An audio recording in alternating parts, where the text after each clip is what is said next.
Imagine sending your daughter to a school ceremony, and she never comes home.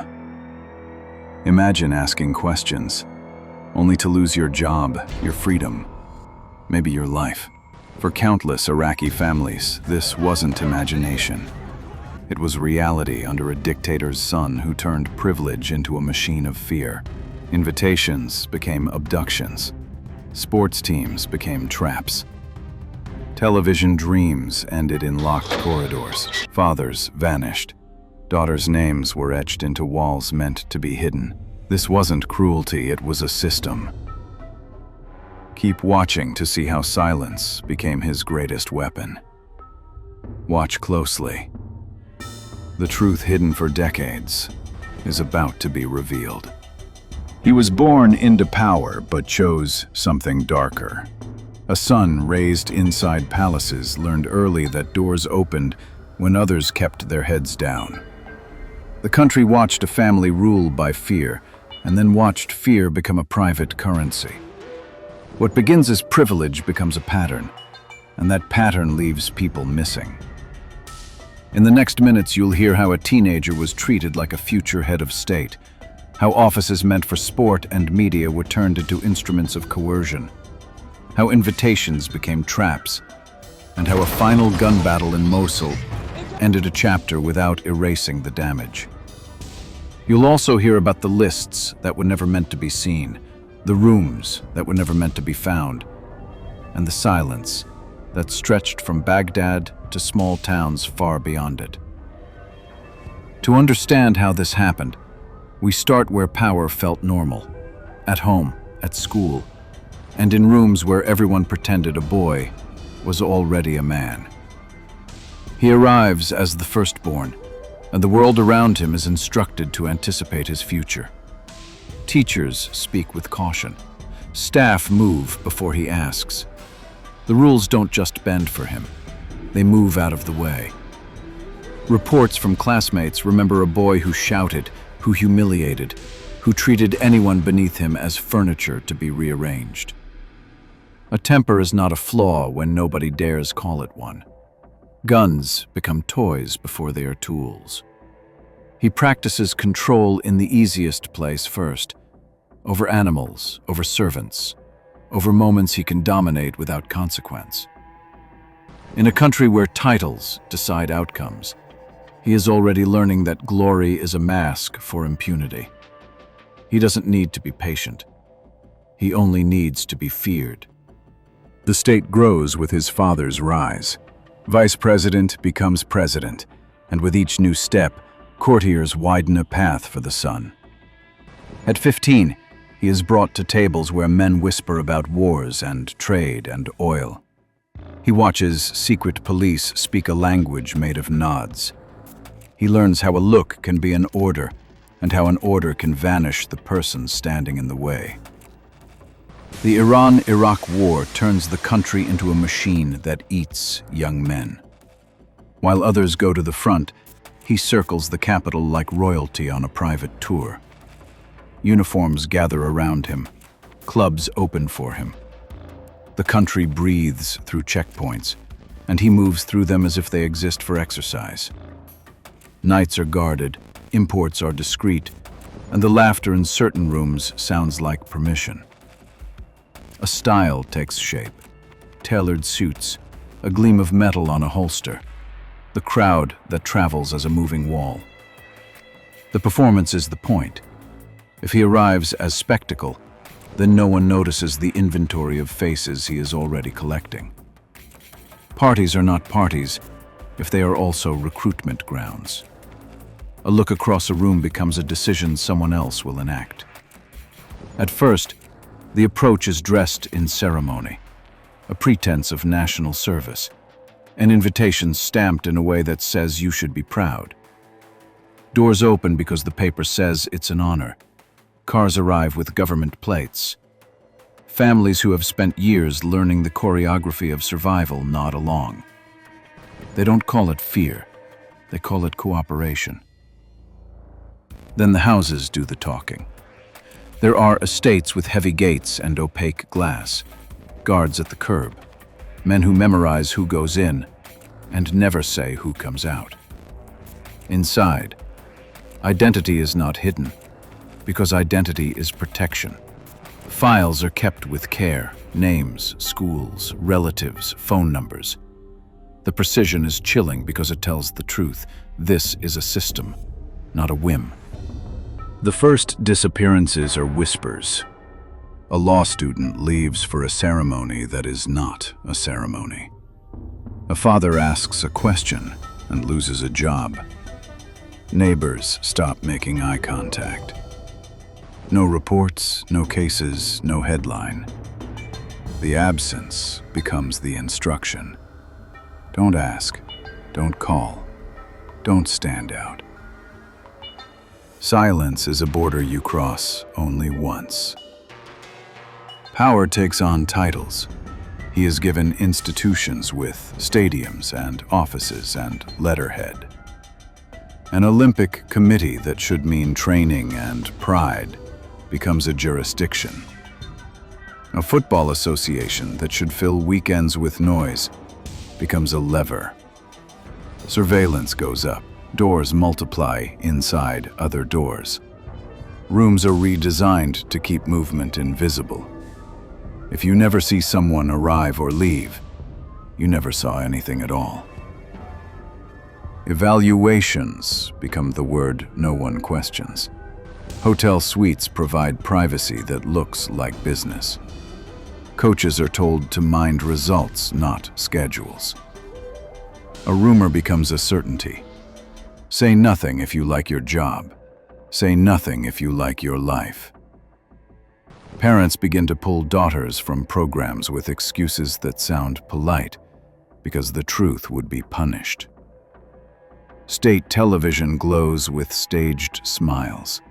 A new paper calls itself modern and friendly and young. Talent scouts find girls who want careers in front of cameras. Contract meetings reshape into summons. Some people think they are stepping onto a stage. They find themselves in a corridor with no exits. If you decline, the word is uncooperative.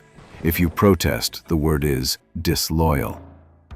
The vocabulary is designed to make refusal sound like treason. Parties at palaces are advertised as culture and celebration. They are curated shows for insiders, with guest lists that blend uniforms and money and favors owed. The music can stop in an instant. The doors can seal without a sound. Phones disappear at the entrance. Liquor flows because intoxication blurs memory and confession. Leaving is not an option unless someone permits it. Families learn to lower their profiles. Weddings become smaller, quieter, hidden. Schools stop awarding public honors. Principals receive lists to compile. Criteria that pretend to be about achievement and turn out to be about appearance. The coded language is understood by everyone who has lived a long time under power. Be presentable. Be polite. Be silent. Be gone. Fear spreads by example. A father asks for an investigation and then vanishes. A neighbor watches men move into a house that is no longer a home. The message doesn't require a broadcast. The message travels through absence. People feel it in the way conversations end half a sentence early. Meanwhile, logistics become a craft. Blacked-out sedans idle near school gates. Security drivers learn the routes that avoid notice. A small unit learns how to move girls without paperwork, how to draft forms that look official while revealing nothing, how to keep hospital staff from asking questions when injuries arrive without names. Everything that is done as if it belongs on an expense sheet. The country is strained by war, sanctions, shortages. Institutions fray. In the noise of crisis, a private operation expands. The son of the regime sees the distraction as air cover. If you can't fix the power grid, you can claim you're too busy to answer questions. If television says the nation is resilient, then the image is doing its job while the reality turns away. There is a murder at a party, and it does not stay secret. A man close to the president dies on marble in front of officials who hold position by not seeing the obvious. The world hears about it, and the consequence is exile that feels like a vacation. Power is not admonished, it is briefly relocated. Then it returns exactly as it left, except more certain that nothing matters. Complaints do not travel past the first desk. A teenager tries to report harm and disappears into a different branch of the state. Her family is warned. Their neighbors watch armed men take over the rooms where she used to study. Files close because they never opened. Paperwork solves reality by never describing it. Over time, a darker infrastructure appears. Villas made for silence. Office annexes built like labyrinths. A palace wing where a camera blinks in every corner. There are basements designed to keep sound from traveling. There are chairs bolted to floors. There are rooms whose only purpose is to make people feel like time has been erased. Etched walls tell more truth than official records, because the only records that survive are the ones desperate hands leave behind. When a war finally comes for the regime, he doesn't fade. He moves. A convoy here, a safe house there. Cities become waypoints. Kirkuk to Crete, Mosul. Intelligence puts pins in maps. Special units prepare to do what courts never could. One day in July, a villa is surrounded and the offer to surrender is answered with gunfire. Hours later, the chapter ends in debris and dust, and the certainty that this family's myth can bleed and die like anyone else's. But even a confirmed corpse does not dissolve the years. Families cannot exhume silence. The damage endures in the shape of empty chairs at dinner tables and young women who never come home. The lesson is not that one man was uniquely monstrous. The lesson is that systems can cultivate monsters by design and protect them until the last minute. The pattern matures as he accumulates official leverage. Titles arrive like keys. Committee chair, federation head, patron of youth. Athletic bodies that should unite a country become his private perimeter. Corridors are refit with tinted glass. Offices gain inner offices. Doors open into rooms within rooms. What looks like bureaucracy hides choreography. From above, the floor plan would reveal routes that keep witnesses apart and exit paths that meet no cameras. Athletes notice first because proximity brings them closest. Individual sports are easiest to isolate. A swimmer called to a technical review. A gymnast told to come for a special evaluation. A young tennis player invited upstairs to discuss funding. Coaches receive the message in a different idiom. Cooperate. If they hesitate, someone reminds them contracts are signatures, not shields. Parents quietly adjust schedules or pull daughters out under the gentlest pretexts they can invent. Health, exams, family obligations. Because truth is dangerous in a place where truth has no office. Beyond sport, the glow of state television proves to be a trap as well. A fresh newspaper and a satellite channel debut with glossy branding and talk of a modern, youthful Iraq. Producers and talent scouts promise paths for charismatic presenters and singers. The path bends quickly. After a screen test comes a meeting. After a meeting comes a summons. After a summons comes a drive with windows you are told not to lower. Decline, and the labels appear. Uncooperative, disloyal. Language turns refusal into a crime. The geography of control expands. Villas across affluent districts are reinforced into fortresses. First you notice the gate. Last you learn how sound stops traveling once the doors latch. Staff call these places silent zones, a phrase that says more than any report. Inside, cabinets hold dossiers that do not require stamps to be authoritative. School IDs photocopied and clipped. Graduation dates penciled in. Family phone numbers inked with care. The point is not chaos. The point is system. Stories ripple through women's circles like contraband. A law student leaves in a government car for a ceremony her parents do not question. She does not come back. When her father asks for help, men in uniforms find him at his workplace and suggest in soft voices that he is endangering his family by treating a private matter as public grief. Weeks later, he is dismissed. The family never holds a funeral. Grief requires acknowledged facts. War widens the shadow already over the city. The invasion of a neighbor sparks bombardment and scarcity. Sanctions grind a proud country into queues. In that noise, a private machine moves faster. Dark cars idle outside schools, parks, and universities. Drivers learn bell schedules. Security men practice the art of blending in. Sometimes the targets know a name.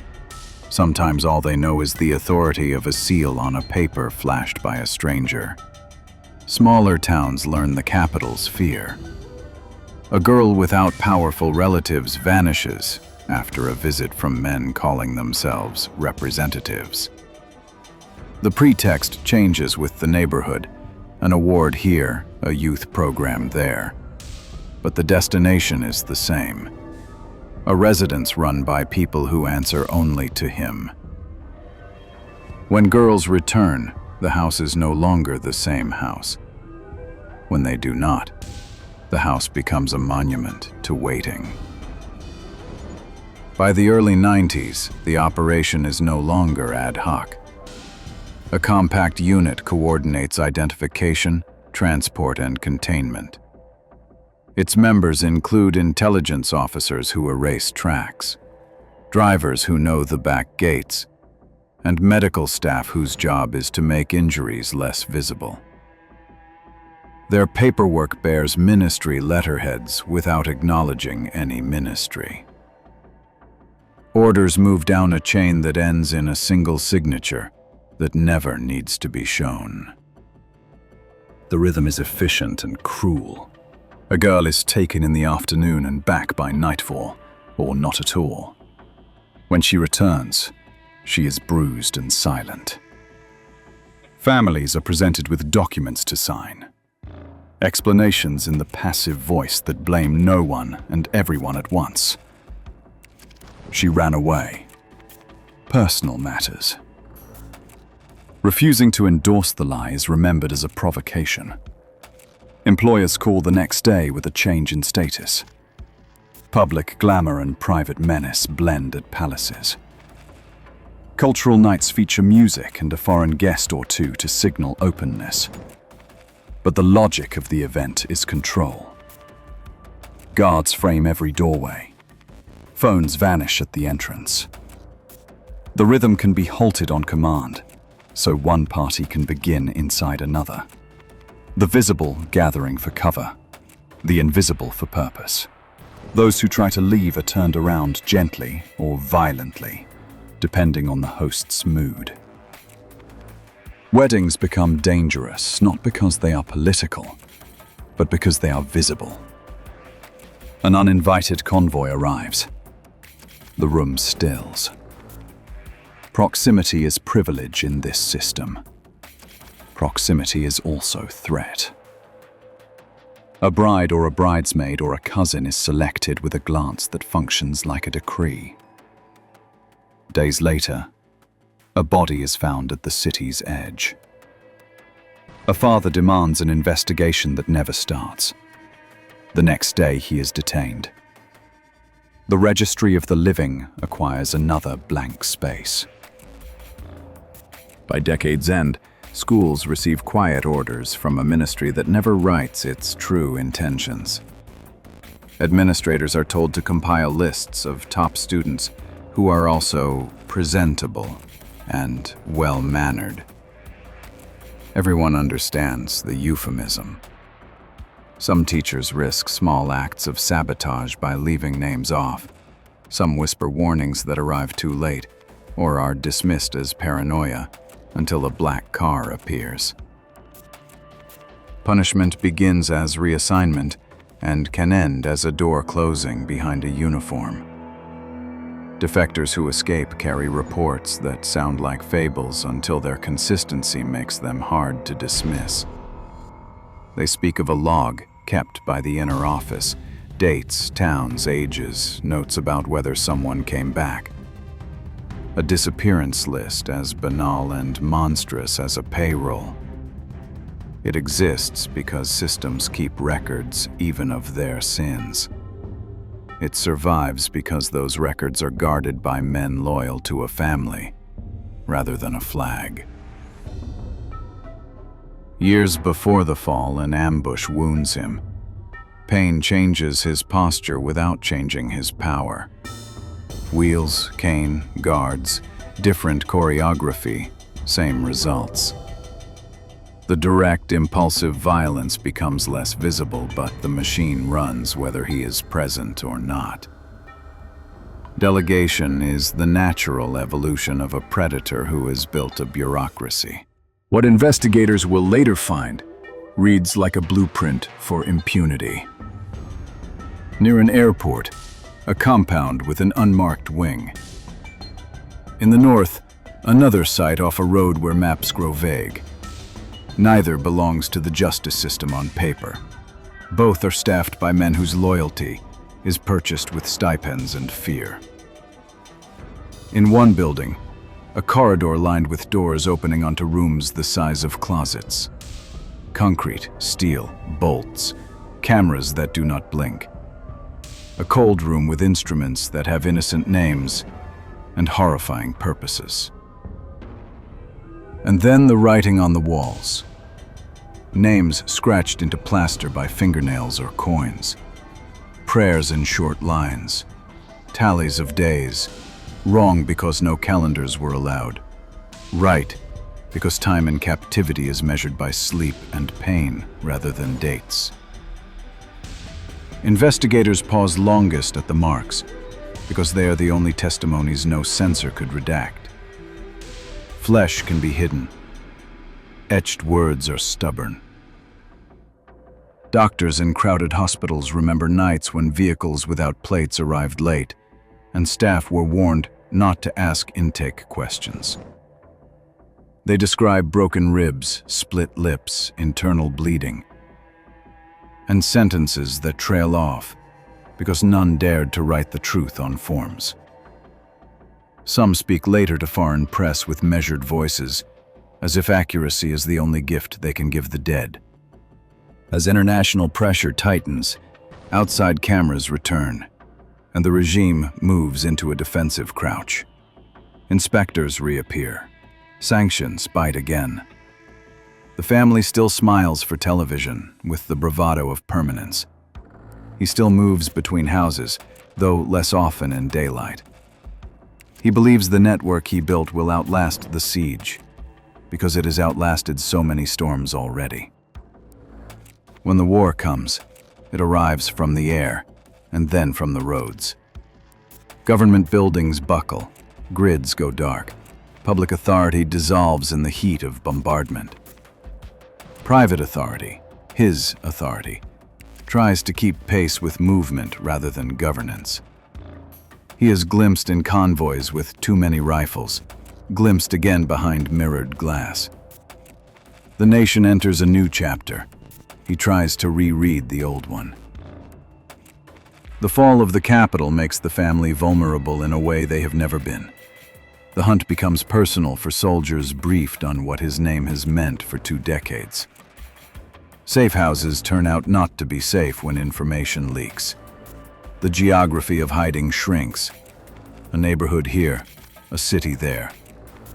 Men who once promised lifelong loyalty begin to calculate lifetimes in shorter units. The siege in the north is inevitable. The unit surrounding the villa has trained for this. A shouted offer to surrender, a ricochet in reply, a barrage to end argument. The firefight breaks walls and burns rooms that once displayed imported furniture. When it ends, the house is a catalog of fragments. Identification requires dental records and old images, because the body, like the myth, is damaged beyond easy recognition. On television, images of the aftermath appear because a nation needs proof. People gather around screens in communal silence. Some feel relief. Some feel anger at how long it took. Some feel nothing, because feeling has been risky for so long. The shock is not only that he is dead. The shock is that the world can change abruptly after years that felt fixed. And yet the end of a person is not the end of a system. Families keep waiting, even when they know waiting will not bring anyone back. The lesson here is not just about a man and his choices. It is about the quiet collaborators, fear, status, exhaustion, without which he would have been only one more brutal son in a history with too many of them. Why tell this now? Because impunity travels. Because every era has rooms where doors close, and a story inside becomes unspeakable outside. Because you cannot build a future on archives that pretend nothing happened. Because the names etched on those walls were an argument against forgetting. Inside a sports complex, a window is mirrored so watchers cannot be watched. In a hotel, a floor is always reserved and the elevator cameras always fail at the right moment. In the station where anchors read the news, a small office hosts conversations never logged. A palace has an annex the blueprints forgot to label. Every system longs to document itself. This one discovered a loophole. Build where minutes are not taken. When the ambush wounds him, some wonder whether pain will teach restraint. It does not. It teaches delegation. The cane signals vulnerability. The signal is false. The organization takes over tasks his body can no longer perform. The danger multiplies because there are more hands to do the work. After the regime falls, evidence emerges in pieces. Graffiti, medical memories, and the edges of files scorched and left in cabinets no one had time to empty. Each piece is small by itself. Together they render a mural of a years-long operation. Investigators resist neat morals. They document. They count. They photograph rooms that were already empty and try to reconstruct the lives that passed through. The reckoning, such as it is, looks nothing like justice to families who lost daughters. The most notorious men die. Others find new uniforms and desks. The nation rebuilds unevenly. Some courts process cases. Some neighborhoods reopen schools that will award prizes again. But every celebration has a shadow in its corner, where someone counts chairs and thinks of the one that stayed empty. We end where we began, with a hook we refuse to resolve too soon. An heir discovers he can take anything because people around him have been trained to deliver outcomes, not justice. Titles give him reach. Symbols give him cover. Fear gives him an army of bystanders. The final firefight ends the man.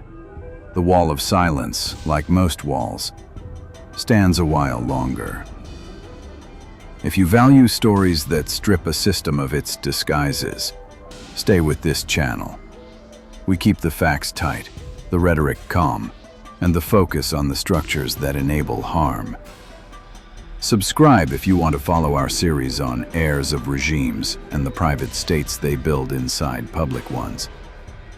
Next, we ask a hard question. When a tyrant's son is shielded by institutions, what does it take to make those institutions finally serve the people and protect them?